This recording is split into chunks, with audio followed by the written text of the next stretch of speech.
frostfall morning dawned crisp and clear, the sky a pale, hard blue. The courtyard was a chaos of magnificent energy. Dozens of Lycans in hunting leathers milled about, their mounts stamping and snorting. The air crackled with predatory excitement. I wore a practical dark green riding habit, feeling both conspicuous and absurdly small amidst the towering warriors. Kalen, clad in black and silver, looked every inch the primal king. He mounted a massive black stallion that seemed to breathe fire. He gave me a single curt nod as I settled onto Nisha.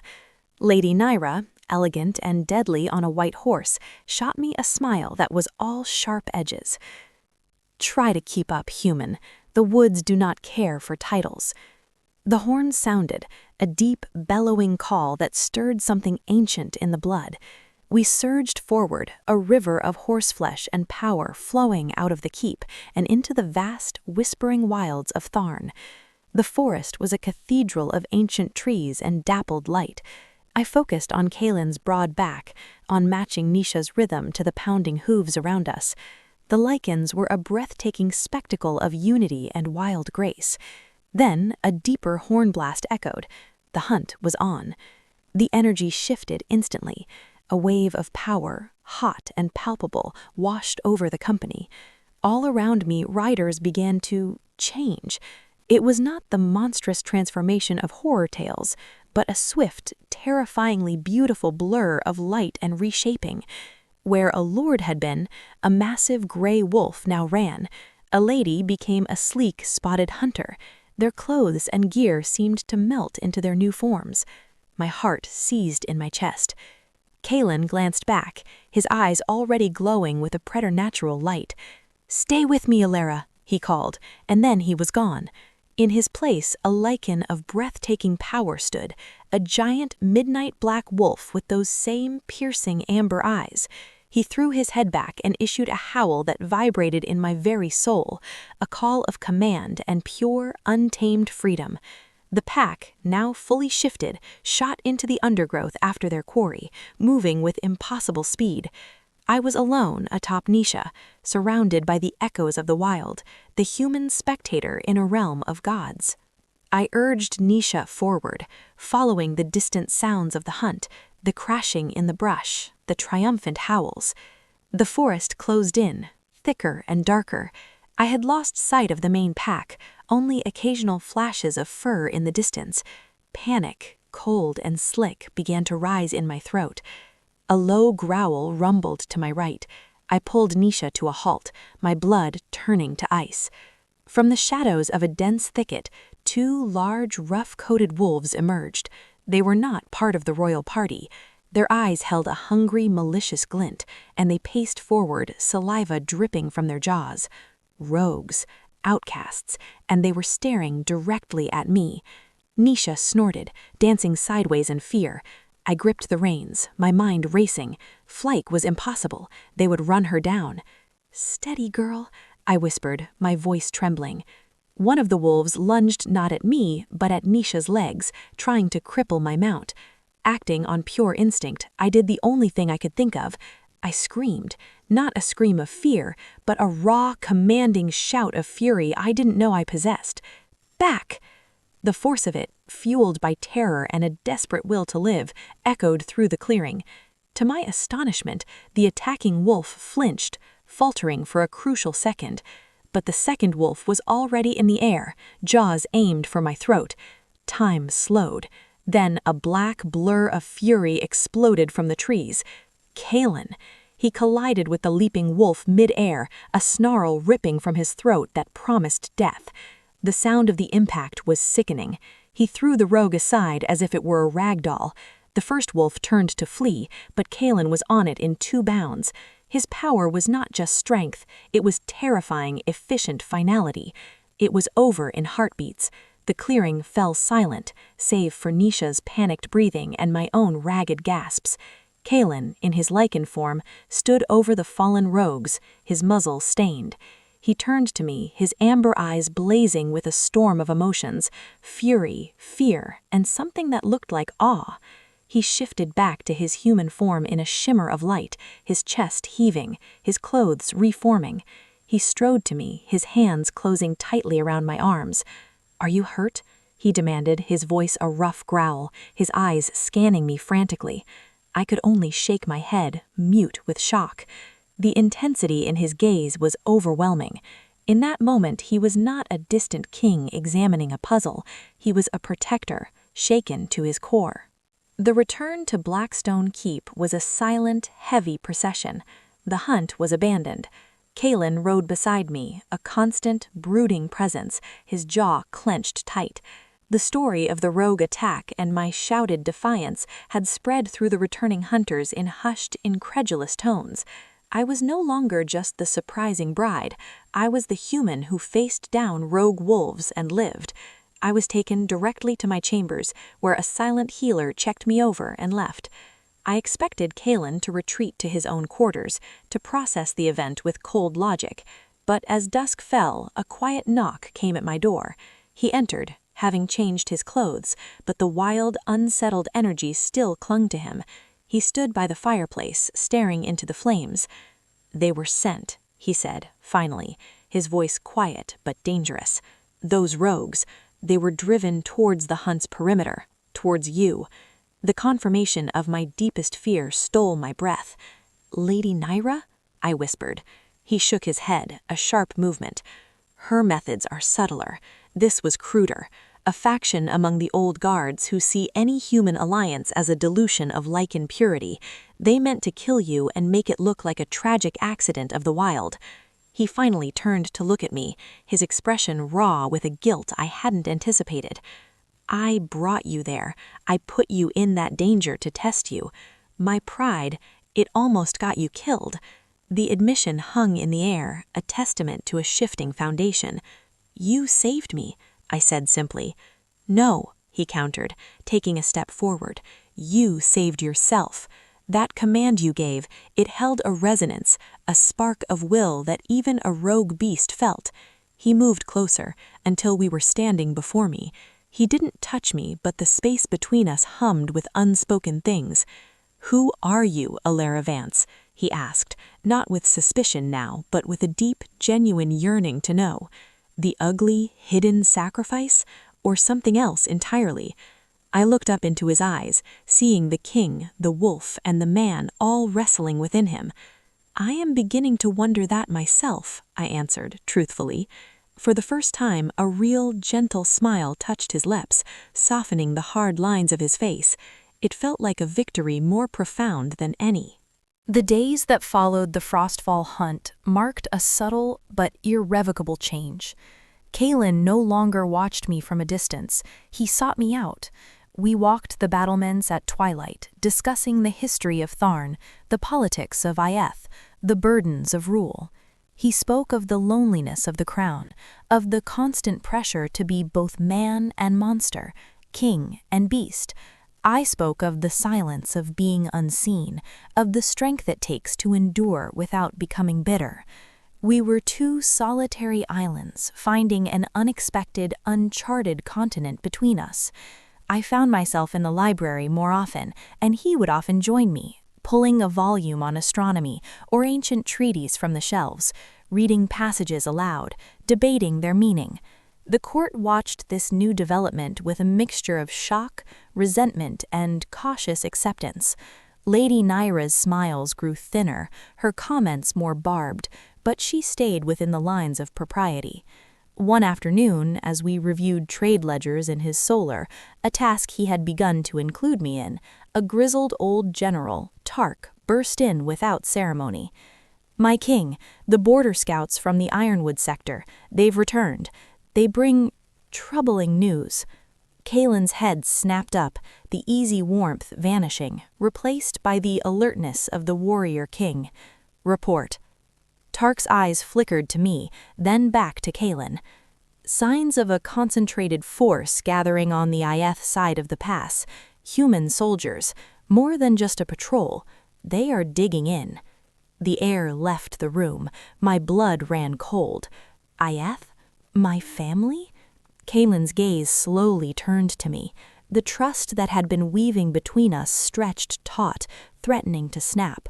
The shadow of the old betrayal, the human betrayal written in the history books, fell across us both. The peace, the understanding, it had all been so fragile, and now, it seemed, my blood was about to start a war. The silence that followed General Tark's report was heavier than any stone in Blackstone Keep. I felt Kalen's gaze upon me, a physical weight laden with reawakened suspicion and a fresh, bitter hurt. The fledgling bridge between us groaned under the strain. "Leave us," Kalen commanded Tark, his voice devoid of all the warmth I had recently come to cherish. The general bowed and retreated, the door closing with a finality that echoed in my soul. I stood from the chair by the ledger-strewn table, my hands trembling. I forced them to be still. "Kalen," I began, my own voice barely a whisper. "Your family," he interrupted, the words cutting the air like a blade. He rose slowly, a king confronting a traitor in his midst. Was this the plan all along, Ilara? The unassuming, ugly bride sent to lull me into lowering my guard? To make me feel? The last word was torn from him, an admission of vulnerability that seemed to anger him further. "While your father masses troops at my border?" The accusation was a poisoned dart, finding its mark in the most tender, hopeful part of my heart. But alongside the pain, a fierce, protective anger ignited. They were using me again, my family, my kingdom. They were using me as the spark for a war. "I knew nothing of this," I stated, forcing strength into my words, holding his turbulent amber gaze. "You have had scouts and spies watching me since I arrived. Have they reported a single coded message sent? A secret meeting? A hidden weapon?" I took a step toward him, my fear evaporating in the heat of my indignation. "I was sent here to be forgotten, Kalen, a political sacrifice to buy time, not a pawn in some grand military scheme. They did not deem me clever or important enough for that." He stared at me, his chest rising and falling with controlled rage. The logical part of him, the king, knew my words rang true. His spies would have seen. But the wolf, the part that had been betrayed before, was snarling and warning. "Then why?" he demanded, a crack of raw frustration in his voice. "Why would Ayeth break the treaty now? The marriage was to secure peace." A cold realization dawned on me, settling in my stomach like a lump of ice. "Unless the marriage was never meant to secure peace," I said slowly, the pieces clicking into a horrifying picture. "Unless it was meant to provoke one." Kalen went very still. "Explain." I paced now, the thoughts tumbling out. "Think of it. They send you the ugly, unwanted daughter under a cloud of insult. They hope for your contempt, your rejection. Perhaps they even hoped you would send me back in disgrace, giving them a righteous cause for anger. But you didn't. You kept me. And then—" I met his eyes again.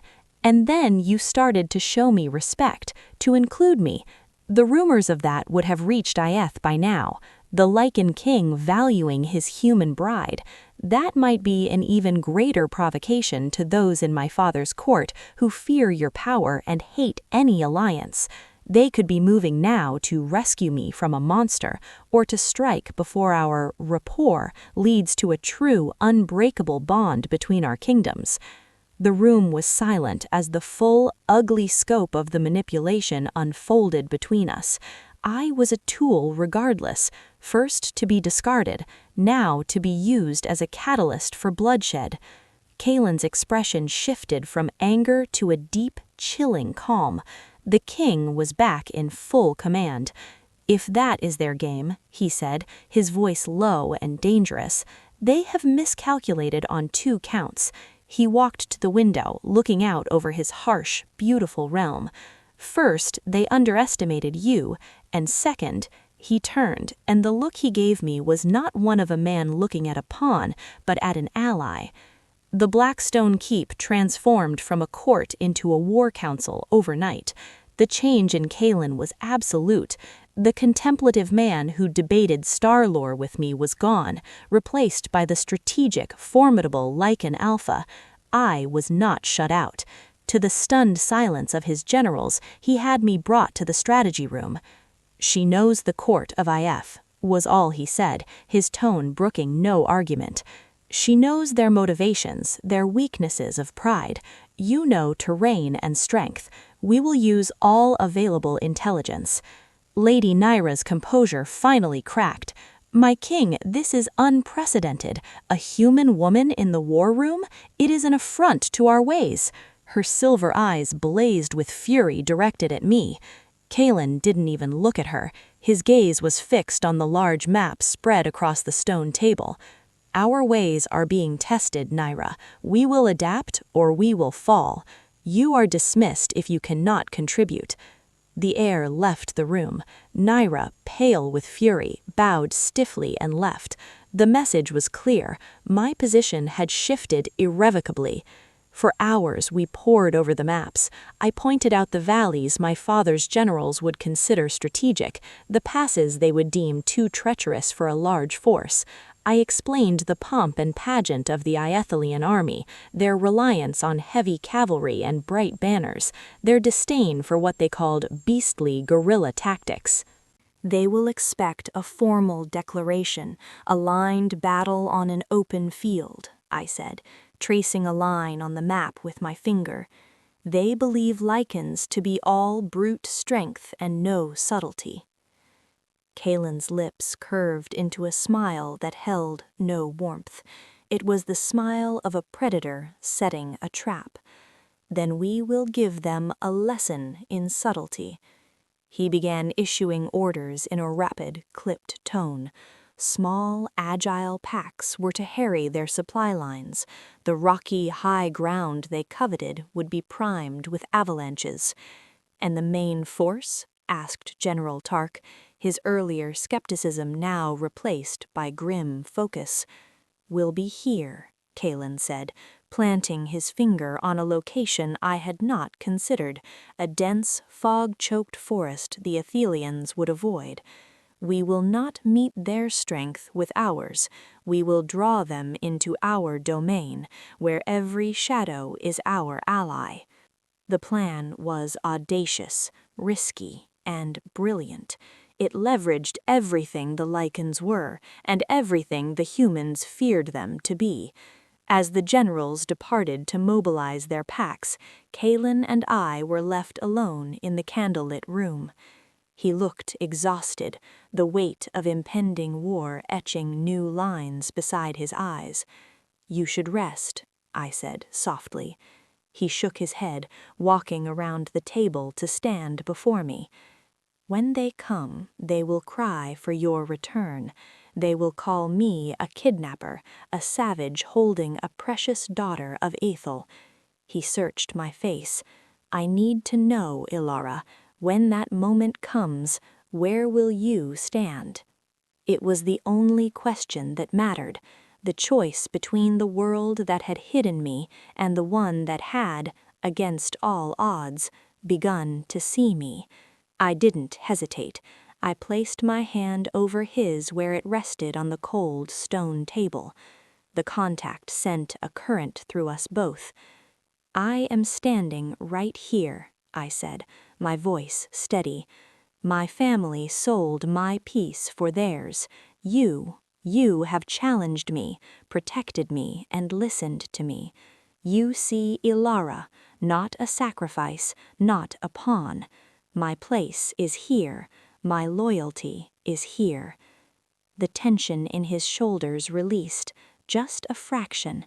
He turned his hand, his fingers intertwining with mine. It was not a romantic gesture, but one of profound, solid alliance, a pact.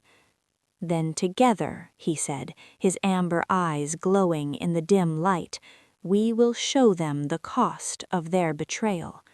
The Athelian army arrived not with stealth, but with a blare of trumpets and a forest of gleaming spears, a display meant to intimidate. From the high watchtower of Blackstone Keep, I stood beside Kaelin, watching the neat, colorful rows pour into the bleak valley below. My heart was a conflicted drum. Those were the banners of my childhood, the uniforms I had seen in parades, yet now they represented a profound personal betrayal. A herald, clad in my family's livery, rode forward to the very edge of the Lycan patrols. His amplified voice, magically enhanced, echoed up the stone walls. "Hail, Lycan, King of Tharn! You hold in your keep Lady Ilara Vance, daughter of Lord Gregor Vance of Athel. You took her under false pretenses, hiding her true worth. Return her to her rightful family, and this army will turn back. Refuse, and we will carve her freedom from your hide." The lies were so brazen, so perfectly crafted to paint Kaelin as the villain, that a hot wave of shame and anger washed over me. Before Kaelin could issue a cold, diplomatic refusal, I acted. I strode to the edge of the battlement, the wind whipping my hair and cloak. I did not have a magic amplifier, but I raised my voice with all the command I had used on the rogue wolf, projecting it down to the herald and the front lines of my father's army. "I am Ilara Vance," my shout sliced through the cold air, "and I am here by my own will. I was not taken, I was given, sold by my own blood for a treaty they never intended to honor." A ripple of shock went through the Athelian ranks. I could see the herald squinting up, confused. "You speak of my true worth. My worth was invisible to you until it could be used as a sword against a king who has shown me more honor in weeks than my own house did in a lifetime. Turn back now. This is not a rescue. It is an invasion built on a lie." Silence fell. Then, from the heart of the Athelian host, a new figure rode forward. My father. His face, stern and unyielding, looked up at me. "Ilara," he boomed, his voice fatherly and condescending, "you are clearly confused, under duress. Do not fear, child. We will liberate you from this beast's influence." The word beast was a deliberate poison.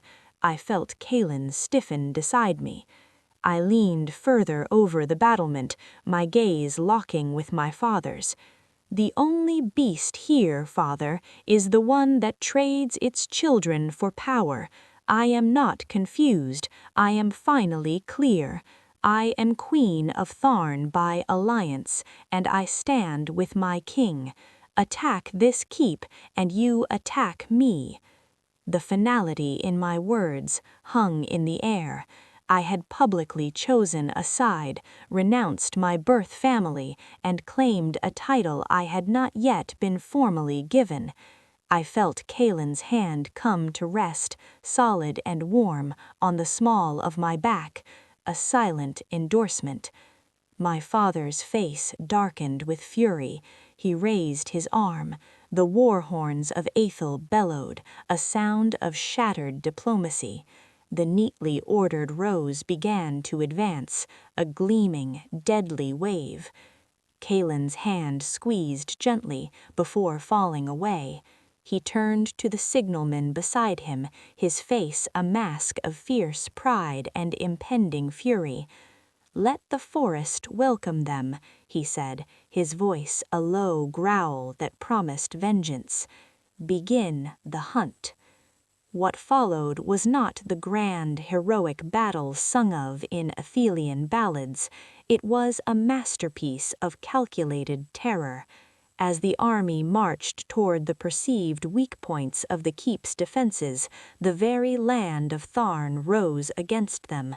From the rocky slopes, triggered by cleverly placed charges, avalanches of stone and snow cascaded down, swallowing whole columns of cavalry. The orderly advance dissolved into chaos. From the thick, misty woods they were funneled into, shadows detached themselves. Lycan warriors in both human and wolf form struck with devastating speed. They severed supply wagons, picked off scouts, and vanished back into the gloom before a counterstrike could be mounted. The Athelian generals, trained for field warfare, were utterly outmatched by this predatory asymmetrical combat. Their heavy armor became a hindrance in the dense forest. Their bright banners made them perfect targets. From the watchtower I witnessed it all, my stomach churning with a horrible mix of horror and grim satisfaction. These men had come to destroy my new home, to kill the man beside me, yet they were still men, falling to fang and claw and the ruthless terrain. Kalen remained a pillar of calm command, sending runners and signal flags to coordinate the packs. His strategy was working perfectly.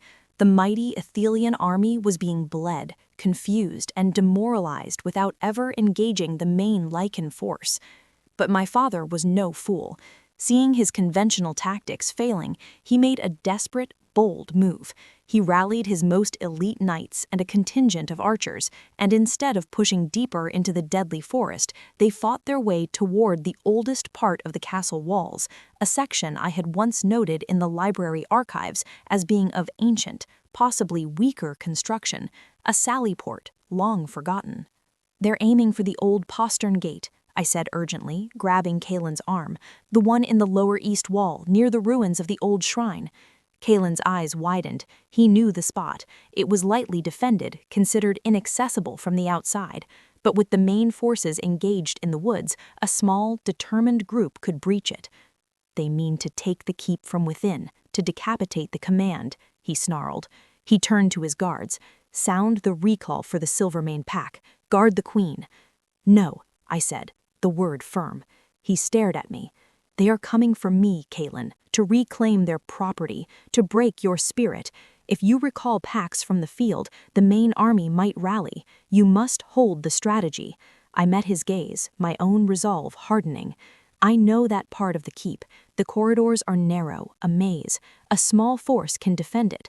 Let me lead the household guard there. You are the king of the hunt outside. Let me be the queen of the stones within." The fear in his eyes warred with trust and respect. He saw I was not asking for safety, but for the right to defend what was now mine. After a heartbeat that felt like an eternity, he gave a sharp nod. "Go. Barricade the inner doors to the great hall. Hold them. I will come for you." He gripped my shoulders, his touch fierce. "Do not let them take you." "They won't," I promised. As I turned to go, gathering the startled but loyal castle guards, I heard his final growled order to his signalmen. "All packs, press the attack. Crush them. The queen is buying our victory." The lower east corridors were as I remembered from my solitary explorations, cold, dimly lit by flickering torches, a forgotten artery of the castle. The sounds of the distant battle were muffled here, replaced by an eerie, dripping silence. I stationed guards at key intersections, turning the labyrinth to our advantage.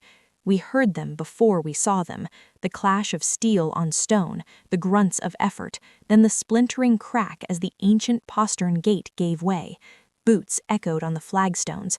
My father's voice, commanding and close, rang out. "Find her. She cannot have gone far. Secure the human queen." Human queen. The irony was bitter. I stood behind a makeshift barricade of overturned chests and chests we dragged into a narrow choke point corridor, a dozen loyal Lycan guards in human form at my sides, weapons drawn. My own heart hammered against my ribs, but my hands were steady. I was not the girl in the veil anymore.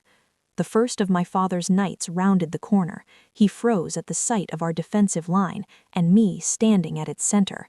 "Lady Ulara, stand aside. Your father commands it." "My king commands I hold this hall. Lay down your arms. This invasion has failed." They did not listen. With a shout, they charged. The corridor erupted into a confined, brutal melee. The Lycan guards, though not in their wolf forms, were ferociously strong and fast, but the knights were skilled, armored, and desperate. the air filled with the clash of steel, shouts, and cries of pain. An arrow whistled past my ear, embedding itself in the wood behind me. They were shooting into the fray. I saw a guard fall, a knight breaking through our line. He lunged for me, his gauntleted hand reaching. Time seemed to slow. I didn't cower. I grabbed a heavy iron candelabrum from the barricade and swung it with all my strength. It connected with his helmet with a deafening clang. He staggered, stunned. Another guard pulled him down. But more were coming. Our line was buckling. We were being pushed back, toward the inner doors to the heart of the keep. My father appeared at the rear of his men, his eyes locking with mine. They held not love, but a furious determination to reclaim his asset. Just as I felt the cold grip of true despair, a new sound rose above the din.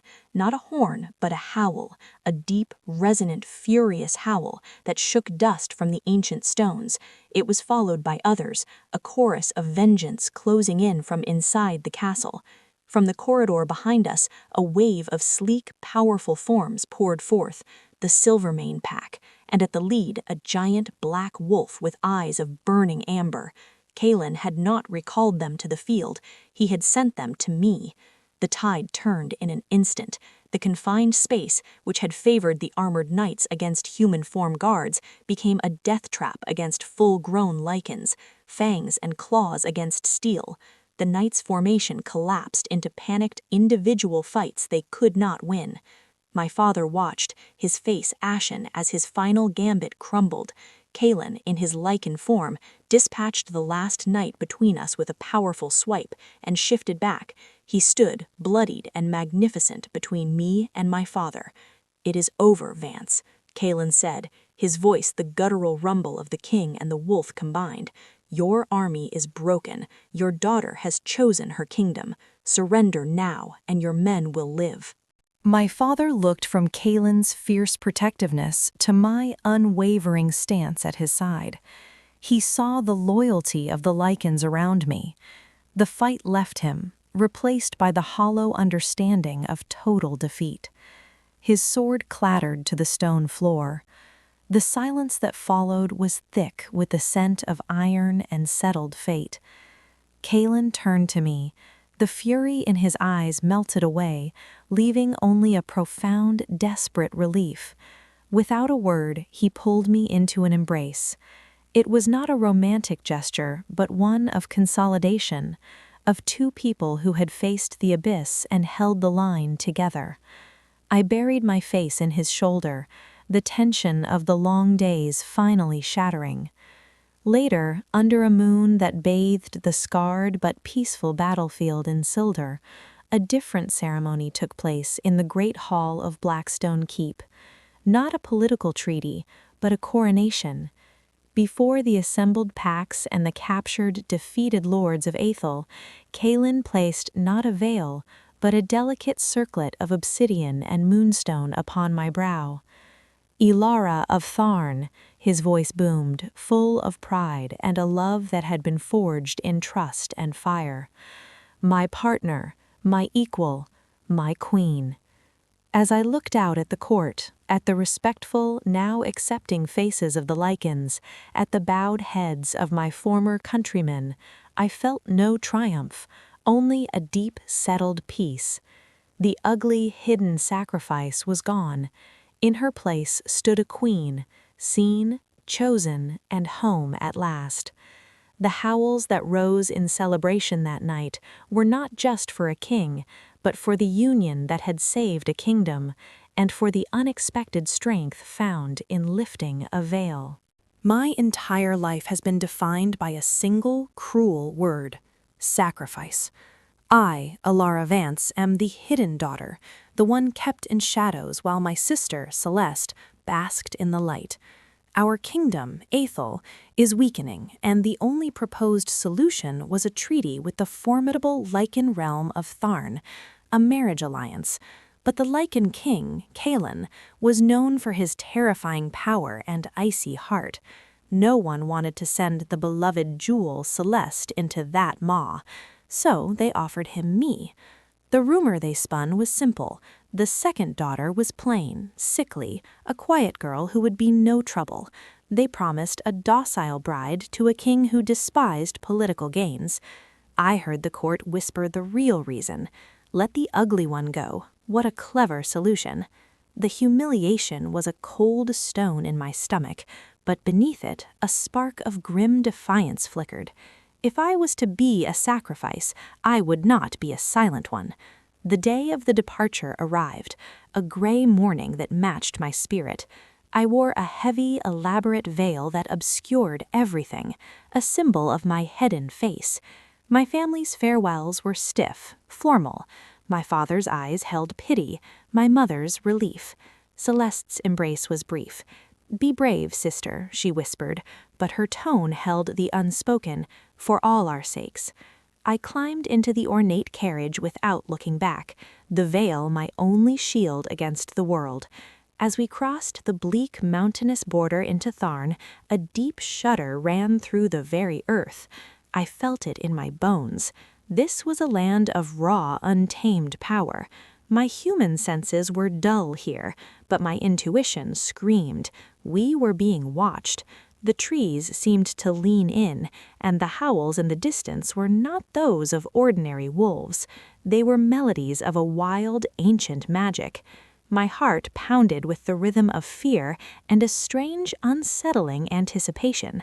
I was entering the beast's den, and the beast had no idea what he had truly invited home. The Blackstone Keep was a monument of grim power, all sharp angles and dark rock against a stormy sky. It felt alive, pulsing with a low, rhythmic energy that made my human blood feel thin and foreign. I was led to a chamber, not to a throne room. The message was clear. The king would not receive me publicly. He would inspect his new acquisition in private. The room was vast, lit by firelight that danced on weapons and trophies lining the walls. The air was thick with the scent of pine, smoke, and something else, something wild and dangerous. I stood in the center, my veil a suffocating barrier, my hands clenched tightly in the folds of my gown. I waited for what felt like an eternity. Then the door opened. I didn't need to see him to feel his presence. It filled the room like a sudden drop in pressure, a primal force that demanded submission. My breath caught. I could hear his footsteps, slow and deliberate, each one a heavy beat against the stone floor. He circled me once, a predator assessing prey. I felt the heat of his gaze through the lace. "So," a voice rumbled, deep and laced with unmistakable disdain, "you are the Vance bride."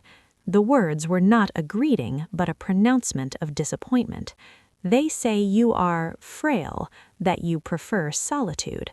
A low, humorless chuckle echoed. A convenient bride for an inconvenient treaty. The shame burned, but it was quickly doused by a surge of anger. He saw only the rumor, the political tool. He did not see me. "They say many things, Your Majesty," I said, my voice surprisingly steady despite the tremor in my soul.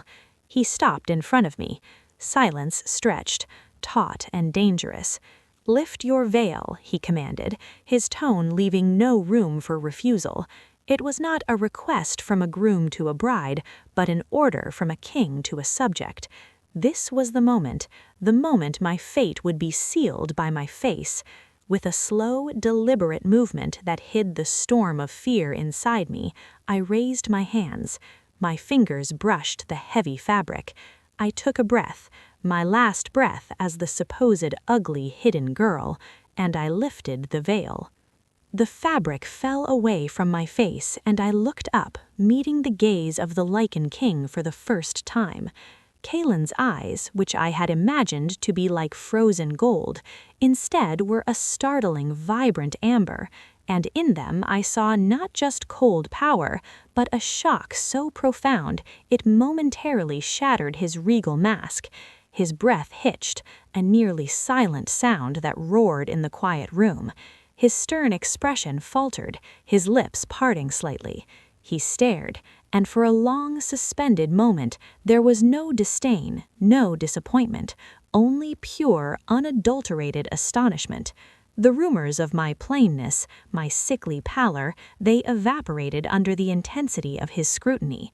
I held my gaze steady, refusing to look away, refusing to blish or simper. Let him look, let him see the truth. "You," he began, his voice lower now, the edge of command softened by confusion. "The reports, they described—" He did not finish. He took a single step closer, and I fought the instinct to retreat. His eyes traced the lines of my face, not with the leer I had feared, but with a searching, almost analytical intensity. "They lied," he stated, the words flat. It was not a question. A new emotion flickered in his eyes, replacing the shock. Suspicion. Why would your family hide you? Why send you under a cloak of ugliness? The questions were dangerous. They touched on the very heart of my family's deception. "Perhaps they wished to offer you no distractions, Your Majesty," I said carefully, my heart hammering against my ribs. "A simple bride for a simple alliance." He snorted, a sound of pure disbelief. "There is nothing simple about this." He turned abruptly, pacing away, his broad back tense. The atmosphere had entirely shifted. The planned narrative of the plain, ignorable bride was in ashes. I was now an enigma, and in a court of predators, mysteries are either dissected or destroyed. "You will join me for the evening meal in the great hall," he declared, turning back. His gaze was now calculating, guarded. "The court will see my bride. Let them see what your family tried so hard to conceal." Dread coiled in my stomach. My protection, the veil of low expectations, was gone. I was about to be thrown to a different kind of wolf. The great hall of Blackstone Keep was a cacophony of sound and scent that assaulted my senses. Roaring fires, the smell of roasting meat, and the musky, wild aroma of dozens of lichens filled the vast space. As I entered on Kalen's arm, a forced, stiff courtesy on his part, the noise died in waves. Every eye turned to us, and I felt the weight of their gazes, curious, hostile, assessing. Whispers slithered through the silence like snakes. I kept my chin level, my expression a calm mask I had perfected over a lifetime of being overlooked. But inside, terror was a live wire. Kalen led me to the high table, his grip on my arm firm, almost possessive. He said nothing, but his presence was a wall at my side. The meal was a torturous affair. A tall, elegant Lycan woman with silver-streaked hair, introduced as Lady Nyra, watched me with icy, unblinking eyes. "We heard you were unwell, my lady," she said, her voice sweet as poisoned honey. "The journey must have been arduous for one of your delicate constitution." Her implication was clear. I offered a small, polite smile. "Appearances can be deceiving, Lady Nyra. I find the air of Tharn quite invigorating." From the corner of my eye I saw Kalen's mouth twitch, almost imperceptibly. A burly, scarred lord named Branton leaned forward, his yellow eyes gleaming. "Does your human kingdom have forests, little bride, or do you live in walls of pretty stone?" A round of low chuckles followed. I set my goblet down softly. "We have both, my lord.